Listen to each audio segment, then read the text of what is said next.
আজ ফলহারিণী অমাবস্যা। ফলহারিণী অমাবস্যায় পুজো ছিল, তো আমরা সেখানে গিয়েছিলাম। আমাদের বাড়ির পাশেই মায়ের মন্দির, তো সেখানে মাকে এইভাবে সাজানো হয়।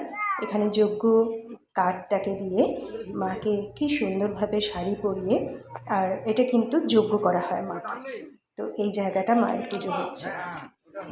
যে ফল, এক ঝুড়ি ফল রাখা, আর আমরা এখানে অঞ্জলি দিলাম।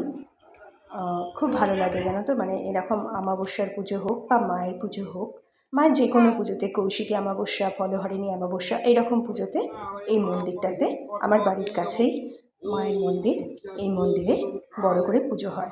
আর পুজোর পর প্রসাদ দেওয়া হয়। তো সেখানে আমরা গিয়েছিলাম। সন্ধে 8টা থেকে পুজো শুরু হয়েছে। তো এই হলো মা। দেখো কি সুন্দর লাগছে, যেন মা বসে রয়েছে। দূর থেকে দেখে কি মনে হচ্ছে যেন মা বসে রয়েছে। আর এদিকে আকাশও মাঝে মাঝে ওই দেখো বিদ্যুৎ চমকাচ্ছে, মানে আকাশও যেন আলোর ছটা দিচ্ছে।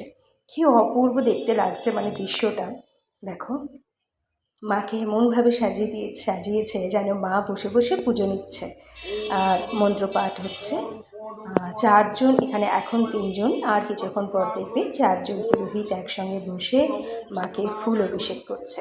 ফুলাভিষেক হওয়ার পর আমরা দিলাম মাকে, আমরাও মাকে পুষ্প অভিষেক করলাম সকলে মিলে মন্ত্র উচ্চারণের মাধ্যমে। তো একটা বিশেষ দিন আজকে ফলহারিণী অমাবস্যা। তো মায়ের বিশেষ দিনে মায়ের পুজো, মন ভীষণ ভীষণ শান্তি লাগে। এই দেখো বলতে বলতে এখানে 4জন মিলে বসে মায়ের ফুলাভিষেক করছে। তো দৃশ্যটা ভীষণই সুন্দর।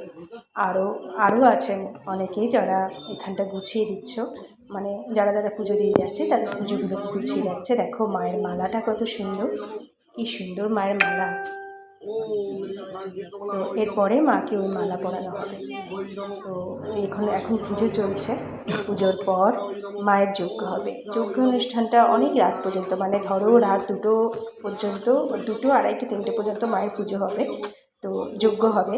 তো অতক্ষণ থাকতে পারিনি আমরা। যতক্ষণ মায়ের পুষ্পাভিষেক হলো আমরা নিজে পুষ্প দিলাম, আর ওই অঞ্জলি দেওয়া পর্যন্ত আমরা ছিলাম।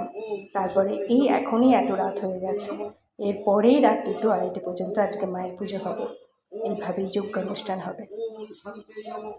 দারুণ সুন্দর একটা তোমাদের এই দৃশ্য তোমাদের সামনে তুলে ধরলাম। আর এবার দেখাবো, দেখো মাকে মায়ের পিছন দিকটা কত সুন্দর দেখতে লাগছে, যেন একদম নতুন বউ। দেখো নতুন বউ ঘোমটা দিয়ে বসে আছে। দেখো কত লোকজনের সমাগম মায়ের মন্দিরে। এই হলো আসল মন্দির, তার সামনে যজ্ঞ অনুষ্ঠান।